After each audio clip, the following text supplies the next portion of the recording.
বন্ধুরা, আপনারা কি স্টক মার্কেটে ইনভেস্ট করে ইনকাম করতে চান, কিন্তু আবার চারিদিকে স্টক মার্কেটের নামে এমন কিছু গুজবও শোনা যায় যেটাতে আপনি ভয় পাচ্ছেন, বুঝতে পারছেন না যে কিভাবে শুরু করবেন? কারণ স্টক মার্কেট মানেই একটা রিস্কি প্ল্যাটফর্ম, সেখান থেকে ইনকাম তো করতে চাইছেন, অথচ বুঝতে পারছেন না সেই রিস্কটাকে কিভাবে ম্যানেজ করবেন এবং সেই রিস্কটাকে ম্যানেজ করে একটা সুন্দর ইনকামের পথ তৈরি করবেন। তাহলে বন্ধুরা, আর কোনো চিন্তা নেই। আমি Sabrika Debroy, director of PhD capital, and PhD Capital is a SEBI registered research analyst firm, APME registered PMS distributor firm, and AMFI registered mutual fund distributor firm.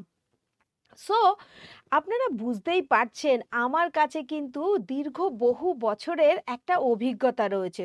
তো আমি আমার এই অভিজ্ঞতা থেকে আজকে আপনাদের কাছে এমন একটা স্ট্র্যাটেজি শেয়ার করব, যে স্ট্র্যাটেজি আপনি যদি একটু ধৈর্য ধরে মেনটেন করে চলেন তাহলে কিন্তু প্রথম প্রথম হয়তো ২-১ মাস শিখতে সময় লাগবে, কিন্তু একবার যদি শিখে যান তাহলে আপনার কাছে কিন্তু স্টক মার্কেটে ইনভেস্ট করা যে ব্রহ্মাস্ত্র, সেই ব্রহ্মাস্ত্র আপনার কাছে কিন্তু চলে আসবে।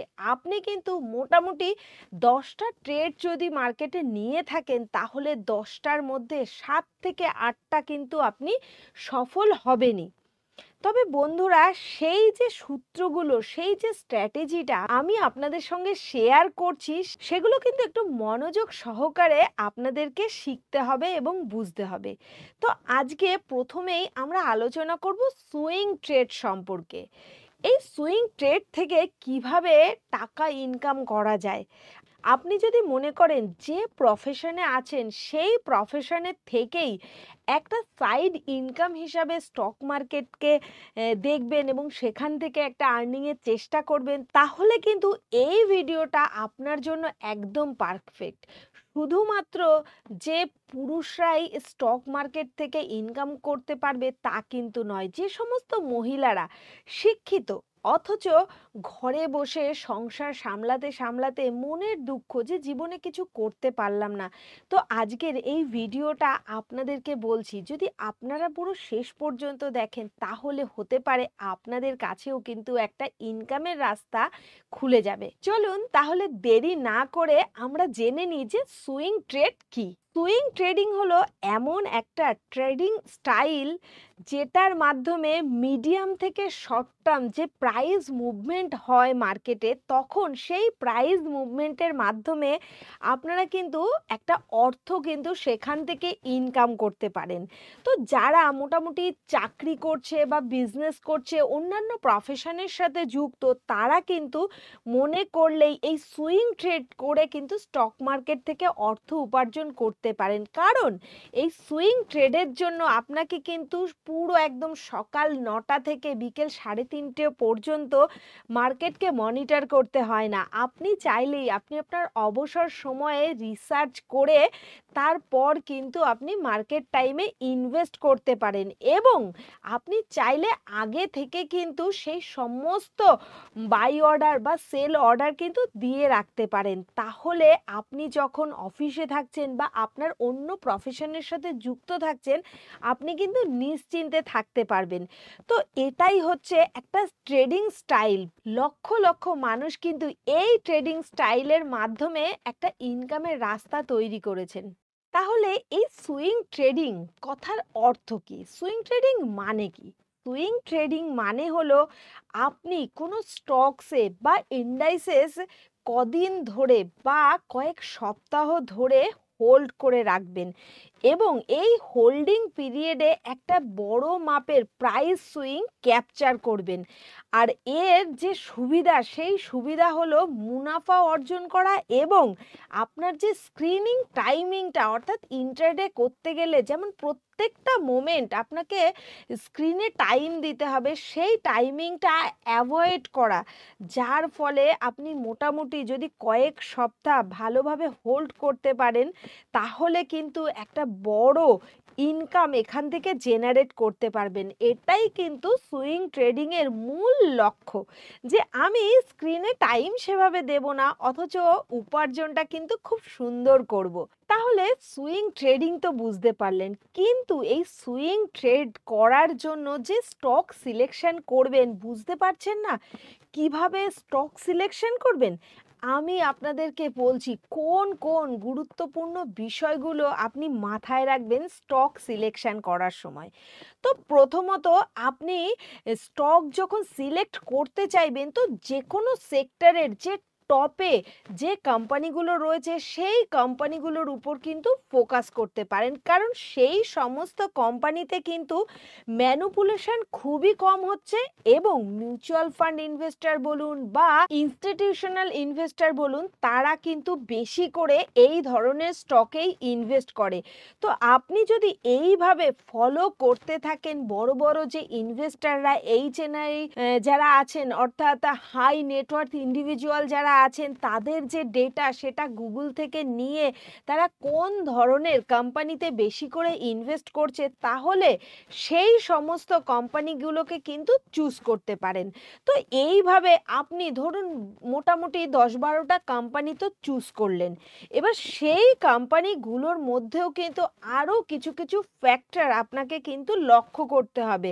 তো এবার আপনি খেয়াল রাখবেন লিকুইডিটিটা, অর্থাৎ যে সমস্ত স্টকের একটা হাই ভলিউম থাকছে সেই সমস্ত স্টকে ইনভেস্ট করা কিন্তু খুব ভালো, কারণ এই ধরনের স্টকে কিন্তু লিকুইডিটি খুব ভালো থাকে, এবং এই সমস্ত স্টকের ভোলাটিলিটিও অনেকটা কম হয়, যার কারণে এবং আপনি যে পরিমাণ অর্থ ইনভেস্ট করছেন সেই পরিমাণ অর্থ আপনি কিন্তু যখন তখন চাইলেই সেল করে আবার কিন্তু ক্যাশে কনভার্ট করতে পারেন। তো সেই কারণে লিকুইডিটির উপর কিন্তু খুব ভালো করে নজর রাখবেন, আর সেই কারণে ভলিউমটা কিন্তু চেক করতে ভুলবেন না।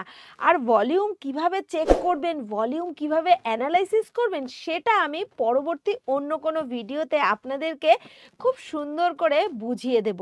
এরপর যে পয়েন্টটি মাথায় রাখবেন সেটা হচ্ছে মডারেট ভোলাটিলিটি। এই মডারেট ভোলাটিলিটি হয় যে শেয়ারগুলোতে, সেই সমস্ত শেয়ারে কিন্তু রিস্ক অনেক কম থাকে। খুব বিশাল ভোলাটিলিটি হচ্ছে বা খুব কম ভোলাটিলিটি হচ্ছে এই ধরনের স্টকগুলোকে কিন্তু আপনি যতটা সম্ভব চেষ্টা করুন এড়িয়ে চলার, কারণ মডারেট যে ভলাটিলিটি হচ্ছে যে সমস্ত স্টকে, সেই সমস্ত স্টক কিন্তু সুইং ট্রেডিং এর জন্য একদম পারফেক্ট, একদম আইডিয়াল। কারণ এক্ষেত্রে দেখা যাচ্ছে আপনি অল্প সময়ে একটা বড় মুনাফা কিন্তু এখান থেকে অর্জন করতে পারবেন, কিন্তু খুব কম ভোলাটিলিটি হলে সেক্ষেত্রে আপনার টাইম পিরিয়ডটা অনেকটা লেগে যাবে, আবার অতিরিক্ত ভোলাটিলিটি থাকলে সেক্ষেত্রে কিন্তু লস হওয়ার সম্ভাবনাও প্রচুর মাত্রায় থাকবে। তাই আপনি কিন্তু সব সময় চেষ্টা করবেন মডারেট ভোলাটিলিটি স্টক চুজ করার। তাহলে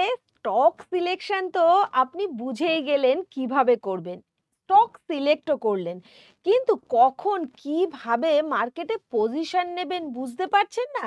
তো এর জন্য যে যে গুরুত্বপূর্ণ বিষয়গুলি জানা দরকার বা যে যে পদ্ধতিগুলো অবলম্বন করা দরকার, আমি এখন সেই পদ্ধতিগুলো নিয়েই আপনাদের সঙ্গে আলোচনা করব। তো প্রথম পদ্ধতি হচ্ছে টেকনিক্যাল অ্যানালাইসিস, এবং দ্বিতীয় যে পদ্ধতি সেটা হলো প্রাইস অ্যাকশনটাকে বুঝতে হবে, এবং থার্ড যে পদ্ধতি সেটা হলো রিস্ক ম্যানেজমেন্ট করা।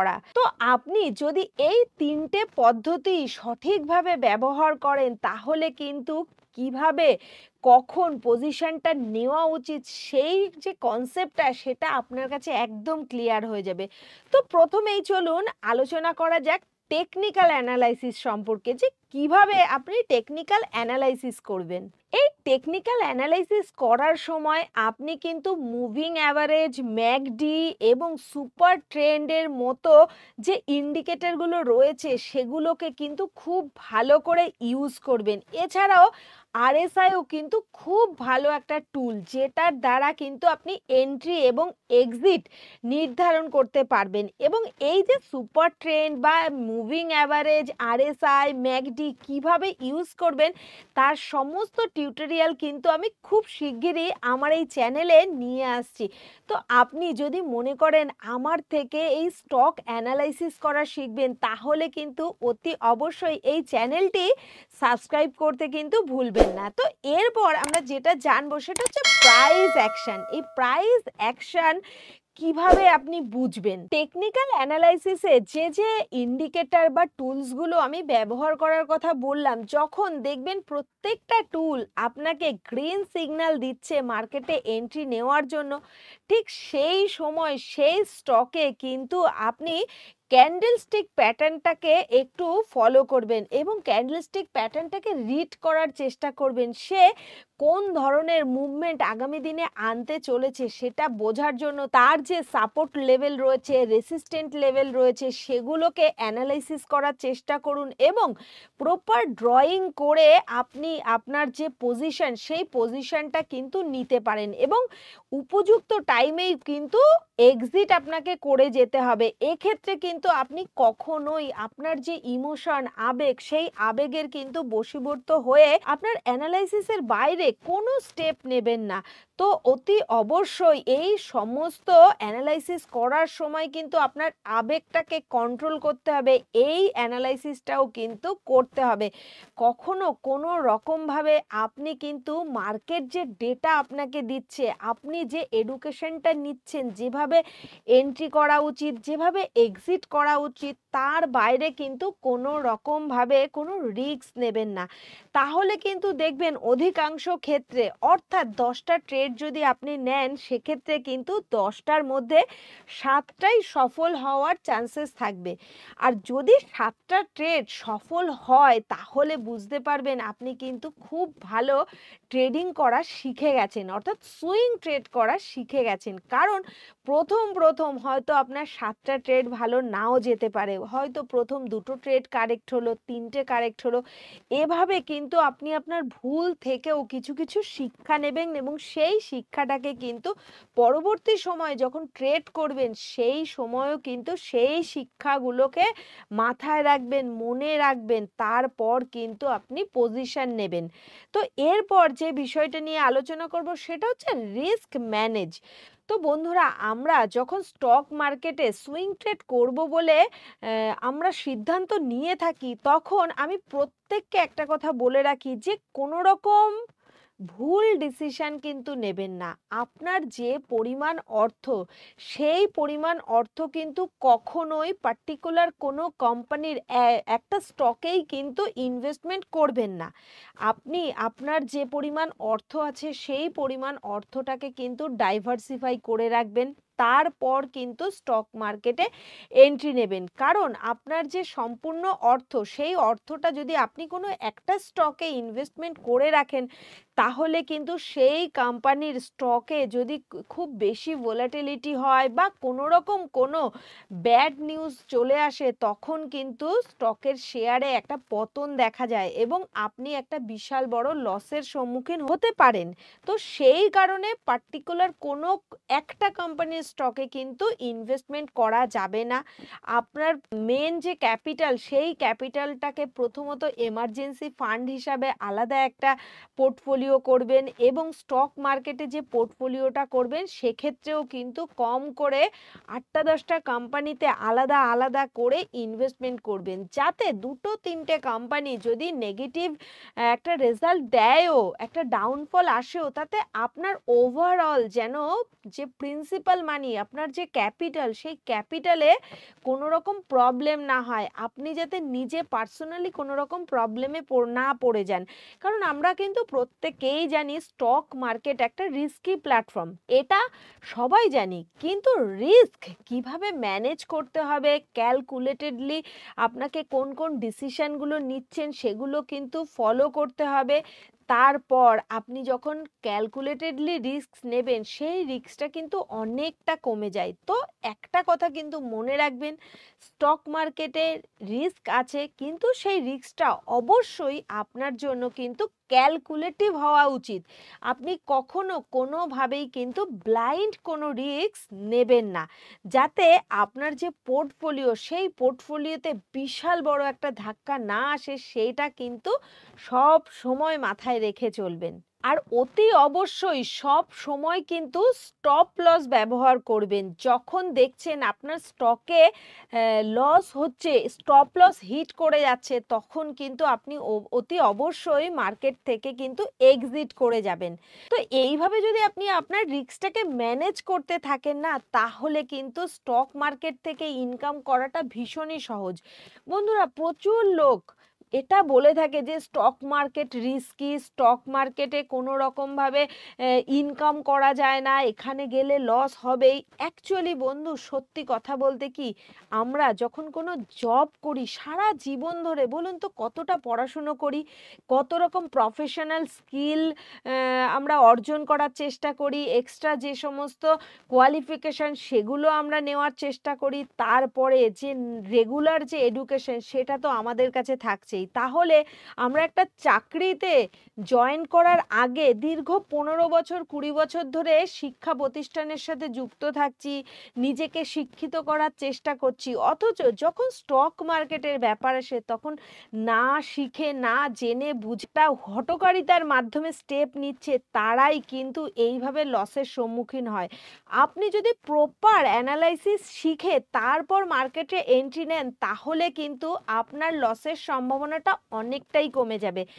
So friends, I am a NISM certified holder on currency derivative, equity derivative, commodity derivative, mutual fund distributor and PMS distributor.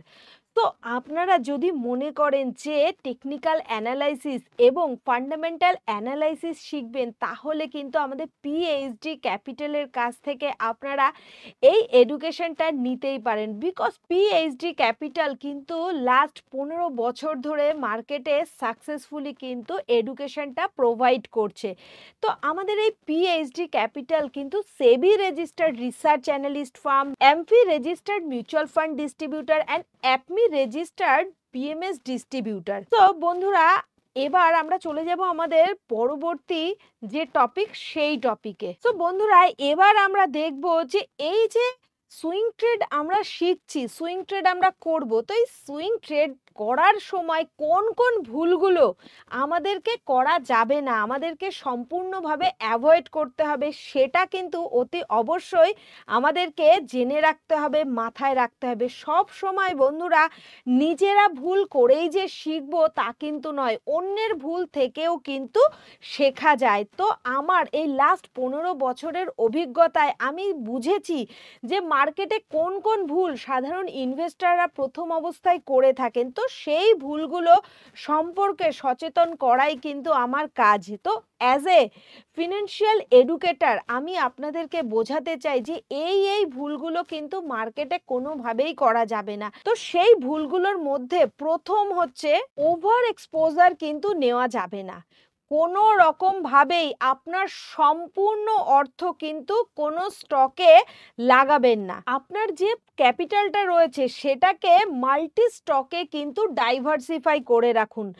এইভাবে যদি আপনি আপনার ক্যাপিটালটাকে মাল্টি স্টকে ইনভেস্ট করে রাখেন, তাহলে কিন্তু আপনার ঝুঁকিও অনেকটা কম হয়ে যাবে, এবং আপনি কোনো কারণে যদি কোনো স্টকে লসও করে ফেলেন, বাকি যে স্টকগুলো থাকবে সেগুলো কিন্তু আপনার সেই লসটা অনেকটাই কিন্তু পূরণ করে দেবে। তো এই কারণে ওভার এক্সপোজার কিন্তু নেবেন না। এবং দ্বিতীয় যে পয়েন্টটি সেটি হলো ওভার ট্রেডিং। কোনোভাবেই কিন্তু ওভার ট্রেডিং করা যাবে না। আপনার মার্কেটের প্রতি যতই আগ্রহ থাকুক না কেন, নিজের একটা ডিসিপ্লিন বানান। ধীরে সুস্থে শান্ত মস্তিষ্কে একটা ডিসিপ্লিন তৈরি করুন, এবং সেই ডিসিপ্লিন ওয়েতেই কিন্তু আপনি সব সময় মার্কেটে ট্রেড করবেন। আপনার ডিসিপ্লিনের মধ্যে যদি আপনি নিজেকে বেঁধে রাখেন, তাহলে কিন্তু সেই অতিরিক্ত ডিসিপ্লিন কিন্তু আপনাকে অতিরিক্ত লসের হাত থেকে অনেকটাই বাঁচাবে। তো অতি অবশ্যই মনে রাখবেন, ওভার ট্রেডিং কিন্তু করা যাবে না। এর পরবর্তী পয়েন্ট হলো ইমোশনাল কোনো ডিসিশন কিন্তু নেওয়া যাবে না। মার্কেট কিন্তু সব থেকে বিজ্ঞ, মার্কেটের ওপরে কিন্তু আমরা কেউ নয়। কারণ মার্কেট কখন কিভাবে রিয়্যাক্ট করবে না আপনি জানেন, না আমি জানি, না দেশের বড় বড় ফিনান্সিয়াল অ্যাডভাইজাররাও জানেন। প্রত্যেকেই কিন্তু শুধুমাত্র অনুমান করার চেষ্টা করেন যে মার্কেট কিভাবে চলতে পারে। তো কখনো যদি আপনার যে অনুমান, আপনার যে প্রেডিকশন সেই অনুযায়ী মার্কেট যদি কোনো রকম অ্যাক্ট না করে, তাহলে সেই দিনের জন্য প্রয়োজনে ট্রেডিং বন্ধ রাখুন। কিন্তু ইমোশনালি মার্কেট যেভাবে চলছে তার উল্টো দিকে গিয়ে আপনি আবার অন্যরকম হঠাৎ করে একটা ডিসিশন নিয়ে অন্যরকম পজিশন কিন্তু তৈরি করবেন ভাবছেন, সেটা কিন্তু কখনোই করবেন না। কারণ মার্কেট গভীর সমুদ্রের মতো, সেই গভীরতা মাপার কিন্তু চেষ্টা কখনোই কারুর করা উচিত না। কারণ মার্কেট থেকে যদি কেউ প্রচুর ইনকাম করতে পারে, তেমনই কিন্তু প্রচুর লসও করতে পারে। সেই কারণে মার্কেটকে মাপার চেষ্টা করবেন না। আপনি আপনার ক্ষমতা অনুযায়ী চেষ্টা করুন। যদি দেখেন মার্কেট অ্যাক্ট করছে না বা মার্কেট আপনার যে প্রেডিকশন তার বিপরীত দিকে চলছে, তাহলে ঠিক আছে, কোনো ব্যাপার না, একটা দিনের জন্য ট্রেডিং বন্ধ রাখুন। তো এই যে ভুলগুলোর কথা আমি আপনাকে বলছি, এই ধরনের ভুল কিন্তু নতুন যারা ইনভেস্টার, সেই সমস্ত ইনভেস্টাররা বা ট্রেডার্সরা কিন্তু অনবরত করে থাকেন। তো সেই সমস্ত ভুল আপনি কিন্তু কোনোভাবেই করবেন না। কারণ আপনার কিন্তু এটা অবশ্যই মনে রাখা উচিত যে আপনি নিজে ভুল করে নিজে ঠকে কিন্তু শেখার চেষ্টা করবেন না। যে সমস্ত ইনভেস্টাররা বা ট্রেডাররা তাদের নিজেদের কাহিনী বলছে, গল্প বলছে, তারা কিভাবে ভুল পদক্ষেপ নিয়ে প্রচুর পরিমাণের অর্থ লস করেছে, তো তাদের সেই ভুল থেকে কিন্তু শেখার চেষ্টা করুন। হ্যাঁ, তার মধ্যেও কি আপনার দুটো একটা ভুল হবে না? মার্কেটে যখন আপনি ট্রেড করতে আসছেন, সেক্ষেত্রে তো ভুল দুটো একটা আপনার হতেই পারে, কিন্তু সব সময় চেষ্টা করুন ভুল থেকে শিক্ষা নেওয়ার এবং আপনি যে রিস্কটা নিচ্ছেন সেটা ক্যালকুলেটিভ নেওয়ার। কারণ ক্যালকুলেটিভলি যদি আপনি রিস্ক নেন, তাহলে সেই যে রিস্ক সেটা কিন্তু অনেকটা কমে যাচ্ছে। হয়তো আপনি যে অ্যামাউন্ট ইনভেস্ট করছেন মার্কেটে, সেখান থেকে হয়তো 2% 3% লসের মাধ্যমে আপনি অনেক শিক্ষা পাবেন। কোনো প্রয়োজন নেই যে 50% বা 70% বা 100% লস করেই মার্কেট থেকে শিখতে হবে। তো বন্ধুরা, এই ভুলগুলো আমি আশা করব যে আপনারা যারা আমার ভিডিও দেখছেন তারা অন্তত কখনো করবেন না। বন্ধুরা, এই যতগুলো নিয়ম আপনাকে বললাম, এই প্রত্যেকটা নিয়ম যদি আপনি মেনে চলেন, তাহলে কিন্তু অতি অবশ্যই আপনি কিন্তু সুইং ট্রেড করে একটা ভালো রকম অর্থ কিন্তু এখান থেকে উপার্জন করতে পারবেন। বন্ধুরা, আপনারা কিন্তু সব সময় চেষ্টা করবেন দুটো ফিচার্স কিন্তু ব্যবহার করার, যেটা আপনার রিস্কটাকে কন্ট্রোলে রাখতে সাহায্য করবে। যেমন নাম্বার 1 হচ্ছে স্টপ লস এবং নাম্বার 2 হচ্ছে ট্রেড লিমিট। তো এই দুটোকে যদি আপনি সঠিকভাবে ব্যবহার করেন এবং আপনি যদি স্টক ঠিকমতো বাছাই করেন, আপনার রিস্কটা সঠিকভাবে ম্যানেজ করতে পারেন এবং আপনার যে এফিশিয়েন্সি, সেই এফিশিয়েন্সি এবং আপনার পেশেন্স, এই দুটোর সমন্বয়ে সঠিকভাবে যদি ক্যালকুলেটেডলি আপনি কোনো পজিশন নেন, তো সেক্ষেত্রে কিন্তু মোটামুটি 90% চান্সেস থাকবে গেইন হওয়ার। আর স্টক মার্কেটে রিস্ক আছে, ভয় পাবেন না। এই রিস্ককে শুধুমাত্র আয়ত্ত করতে হবে ক্যালকুলেটেডলি হ্যান্ডেল করে। তো বন্ধুরা, আপনারা এই সমস্ত নিয়ম মেনে ট্রেডিং শুরু করুন। হতে পারে প্রথম প্রথম হয়তো সঠিকভাবে আপনি অ্যাপ্লাই করতে পারছেন না, একটা দুটো ট্রেডে লস হতে পারে, সেই কারণে কিন্তু প্রথমেই খুব সামান্য অ্যামাউন্ট নিয়ে আপনি ট্রেড করা শুরু করুন, যাতে সেই অ্যামাউন্টটা যদি লসও হয়ে যায়, সেটাতে আপনার যেন কোনো রকম ফিনান্সিয়াল যে আপনার সিচুয়েশন, সেই সিচুয়েশনে যাতে কোনোভাবেই কোনো রকম প্রবলেম সৃষ্টি না করে।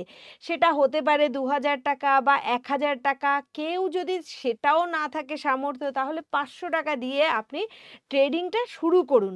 প্রথম 2-1 মাস 4 মাস যদি আপনি সঠিক নিয়ম মেনে ট্রেড করতে থাকেন, তাহলে কিন্তু আপনি খুব তাড়াতাড়ি শিখে যাবেন। আর আপনার কিন্তু টার্গেট হওয়া উচিত প্রথমে যখন শিখবেন, তখন যে আপনার সেই ৳৫০০ ক্যাপিটালটা যেন কোনোভাবেই মাইনাসে না হয়।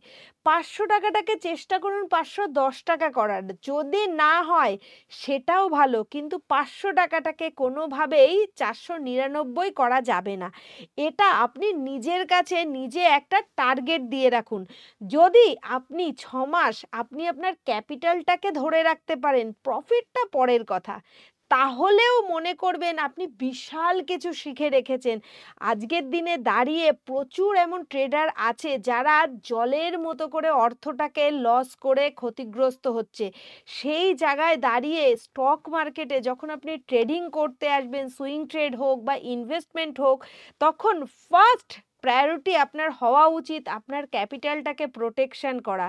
তো সেই ক্যাপিটালটাকে আপনি যখন প্রোটেকশন করা শিখে যাবেন, তাহলে তো রিস্ক আপনি 80% কমিয়ে দিলেন। বাকি রইল 20%, সেই 20%টা আপনি ধীরে, ধীরে ক্যাপিটালটাকে কিন্তু বাড়াতে ধীরে, ধীরে শিখে যাবেন। তো বন্ধুরা, আশা করি আমি যে উপায়গুলো বললাম, যে অ্যাপ্রোচগুলো আপনাকে দিলাম, সেইগুলো মেনে চলে আপনি আপনার ট্রেডিং জার্নি শুরু করবেন। তো আমি আমার তরফ থেকে আপনাদের সকলের জন্য কামনা করছি যে আপনাদের এই ট্রেডিং জার্নি শুভ হোক।